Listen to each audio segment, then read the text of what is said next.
what we had witnessed over the last few weeks since the 7th of October, Yes. we always had hope against hope that sanity will prevail, humanity will prevail.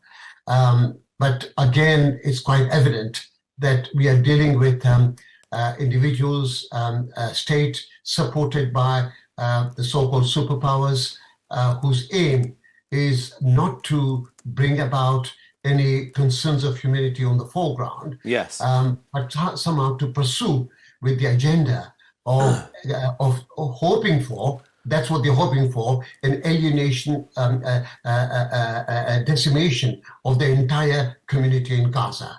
That is their thoughts on which they are working. And it seems they are doing everything to implement those strategies and ideas that they've been talking about for weeks now. Yeah, and it seems to be the strategy is that they are concentrating on the southern portion of the Gaza Strip, which is where all the refugees, a million or so, when I spoke to a Palestinian journalist just a few days ago, have now gathered over into the south on the instructions of Israel. And it seems bizarre now that they are going to be concentrating their bombing campaign in the very areas that they have told refugees to gather. I mean, is this what's your reaction to that? Let me, before I go to my next question. You're right, but it's simply any ordinary human being looking at the analysis. It doesn't fit in. Their aim is to create the maximum harm, maximum damage, and that's why it is called genocide now. There is no doubt in our minds that people who are still questioning whether genocide is actually taking place or not. Well, what more evidence do we require? You group people together in one part of the country, all right, and then you don't distinguish whether it's a place of worship, it's a hospital, it's an orphanage, a community center. And more importantly, the casualties that we have seen, more than 2/3 are children and elderly women. These are the people, the daylight murder, the killing that is taking place. And there are no words that can describe the barbarity and the seriousness of this, the criminal acts they are pursuing with it. And as believers, we can only resort to our iman that God Almighty Allah is witnessing and seeing all this. And it is a matter of time before we see real justice prevail. And those criminal players, the criminal actors who are now playing this game with the deafening silence of the world, their time will be very shortly up in terms of what's happening.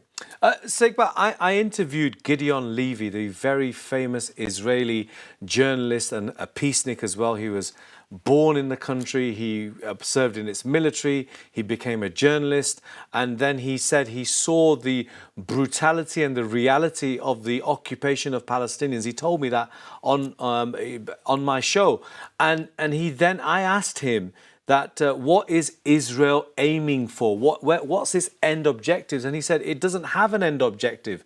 What it wants to do is to make sure there will be no Palestinian state. There will be no let up in the campaign. And this is frankly Israel just doing whatever it wants to do because it can act with as much impunity as it wants. Why does the international community, and by that I don't mean the countries in the global north, I'm talking about the whole international community.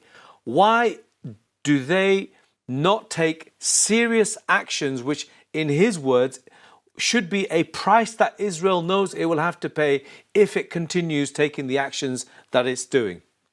Yeah. You see, I think we need to identify countries around the world that have really shown the stance they have taken. I would disagree that the South, for example, South Africa has been a key player in terms of condemning the atrocities and the criminality carried out by Israel, and of course supported by the US and our government. To the extent that they have even, decided to throw the ambassador out of South Africa. You've seen the statements coming out from both the president and the foreign minister. I've never seen such powerful statements coming from any Muslim country.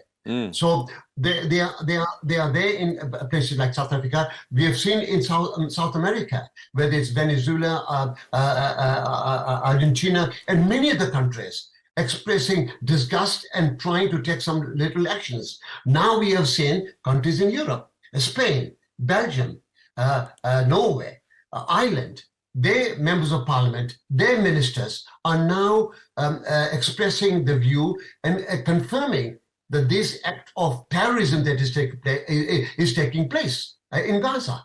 We have got now the Pope, who has also made a clear statement that what he's seeing on the ground is related to acts of terrorism. So I think the public opinion, the governmental opinion is gradually changing.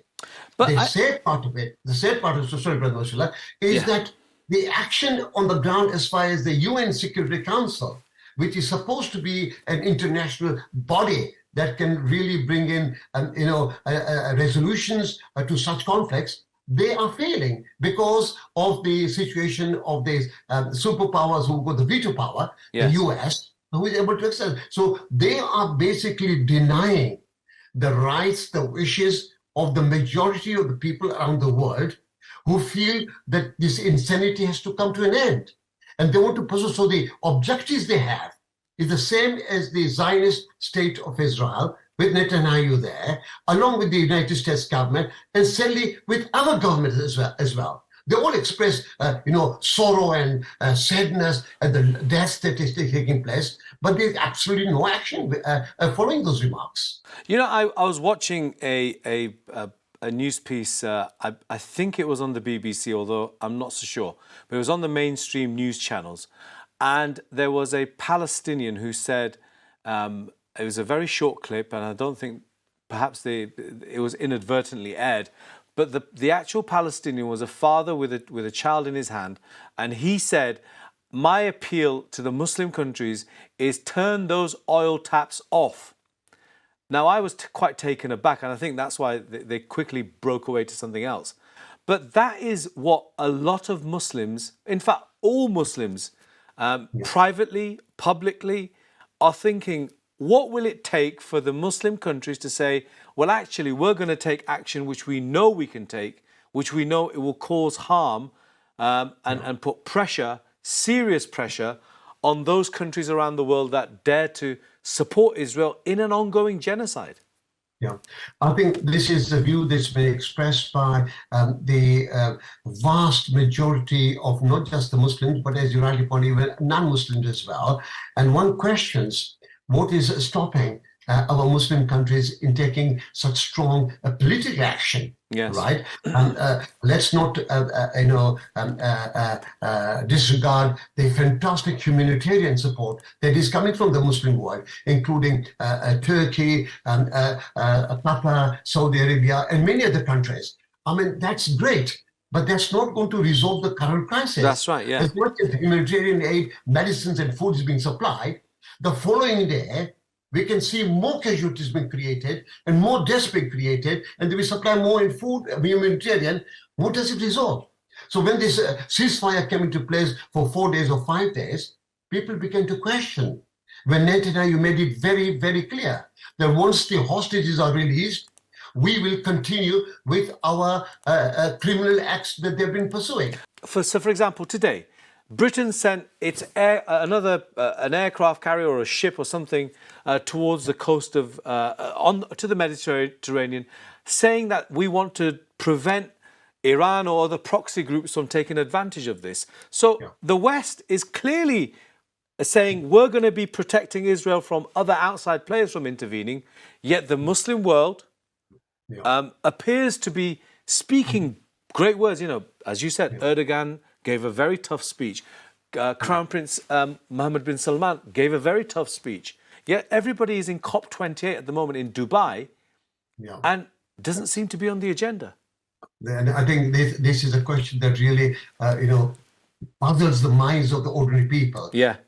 The only explanation, and I've been blessed to have the opportunity to talk to many of these leaders directly. And over the last few weeks, I've traveled in a number of countries and trying to meet the most senior people in the country and expressing the same concern that you are mentioning. That's our duty. We will be questioned on the day of judgment. What did we do? Allah gave us that little bit of opportunity to convey the message and say why we are not really taking the action that the world, the Ummah is expecting. I think the tragedy is that each of those countries have got their own links with the superpowers, which they are rather helpless in no uncertain terms. They are doing everything internally.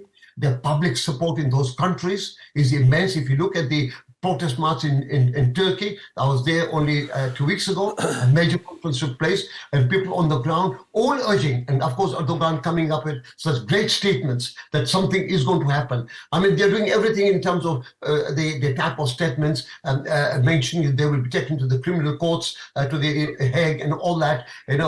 But that is going to take months, years, and decades before we see any a result of any judgment coming out. Now, on the ground, we see the death taking place, nobody to stop it. And I think they are helpless at the moment. The willingness of the communities in those countries is huge. Yes. We can only pray that they can come to some. I know internally they have huge discussions taking place between the leaders of states in terms of what action they can take. But they are tied up in a very big way with the support of particularly with the United States. United States is playing an extremely dangerous game at the moment. Yeah. As a superpower supposed to be showing its neutrality, they are clearly geared towards supporting Israel. You've seen the statements coming out in the way they are still not talking for a permanent ceasefire. Yes. When they can see more than 16, 18,000 people and hundreds of being killed every single day, right? Yet there is this deafening silence. What can one describe? It's utter madness for the barbarity to prevail.